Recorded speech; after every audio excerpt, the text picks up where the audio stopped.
যে পটল চিংড়ি তার জন্য কড়াই তেল দিয়ে দিলাম। এবার আলু আর পটল ভালো করে ভেজে নেব। তেলটা গরম হবে।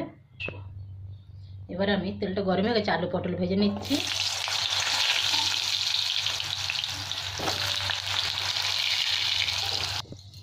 এখানে পটল আলুটা ঢাকা দিয়ে দিয়ে ভালো করে ভেজে নিয়েছি, নুন আর হলুদ দিয়ে। ভাজাও খুব ভালো হয়েছে। এবার আমি সব উঠিয়ে নিচ্ছি। এই পটল ভাজার তেলের মধ্যে চিংড়ি মাছটা আমি ভেজে নিই। নুন আর হলুদ দিয়েছি।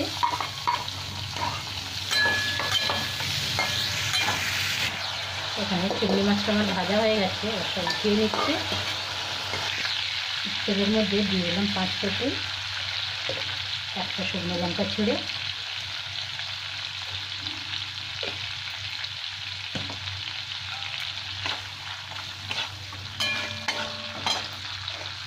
এখানে একটা টমেটো আর জিরে ধনের পাউডার, হলুদ, নুন, একটু আদা বাটা দিয়ে দিলাম। মশলাটাকে ভালো করে এবার ভেজে নেব।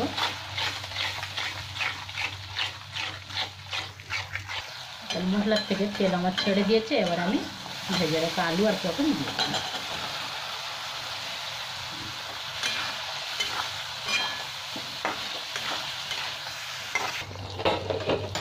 সবজি আমার খুব ভালো কষা হয়ে গেছে, এদিকে জলও গরম হয়ে গেছে।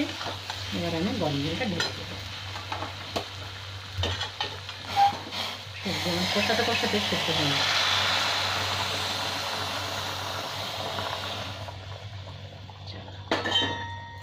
একটু ঝোল ঝোল থাকবে চিংড়ি মাছের তরকারি, তাই আমি জলও দিয়েছি।